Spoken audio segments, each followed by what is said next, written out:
양육수당 문제, 아이의 생존과 안전은? 대전에서 생후 7개월 아이를 방치해 숨지게 한 혐의를 받는 20대 부부가 정부와 대전시의 양육지원금 1,200여만 원은 꼬박꼬박 수령해왔던 것으로 드러났어요. 18일 국회 행정안전위원회 소속 민주당 박정현 의원실이 대전시 등으로부터 제출받은 자료에 따르면 영양실조로 아사한 생후 7개월 A군 앞으로 지급된 복지급여는 지난해 12월부터 지난달까지 모두 1,217만 원에 달했어요. 항목별로 부모급여 800만 원, 천만남이용권 200만 원, 기타 양육지원금 105만 원, 아동수당 82만 원, 출산장려금 30만 원 등이었어요. A군이 숨진 지난달에도 부모급여 100만 원과 아동수당 10만 5천 원 등 110만 5천 원이 지급 내역에 올라 있어요. 앞서 대전지검은 지난달 31일 아동학대 살해 등 혐의로 A군 부모를 구속 기소했어요. 이들은 PC방에서 게임에 몰두하느라 갓 태어난 아들을 장시간 방치해왔던 것으로 조사됐어요. 이들 모두 특정한 직업이 없었지만 정신질환 등 병력도 없는 것으로 알려졌어요.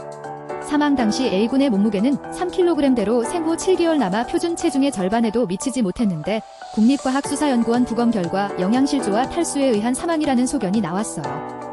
그러나 지난 7개월간 A군의 위험 신호는 정부와 지방자치단체, 경찰 어디에서도 포착되지 않았어요.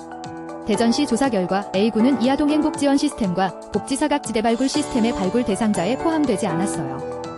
이아동 행복지원 시스템과 복지사각지대 발굴 시스템은 건강검진 미수검, 단전 단수, 건강보험료 체납 등 행정 데이터로 위기 아동 가구를 가려내 공무원이 직접 확인하도록 한 제도요. 대전시 관계자는 해당 아동이 영유아 건강검진은 받았고 한 차례 필수 접종을 했던 것으로 확인돼 시스템상으로는 별다른 특이점이 파악되지 않았다고 밝혔어요. 경찰 조사 결과 A군과 부모와 관련해 접수됐던 아동학대 가정폭력 신고 이력도 없었어요. 다만 수당 사용처를 두고는 일부가 양육보다는 PC방 이용 등에 쓰였을 것으로 조사됐어요. 경찰 관계자는 정부 지원금이 입금된 피의자 계좌에서 PC방 이용료, 게임 결제 등 사용 이력은 확인되나 정부 지원금과 무관한 수입도 확인되므로 PC방 이용료 등이 정부 지원금에서 유용됐다고 단정 짓기는 어렵다고 설명했어요.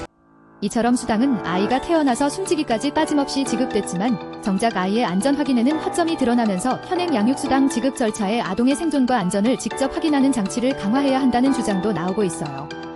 시민단체 프리에든스는 A군 사건을 계기로 생후 14일부터 24개월 미만 영유아 필수 건강검진을 보호자의 법적 의무로 규정하고 미검진 시 아동수당을 일시 정지해야 한다고 촉구하고 나섰어요.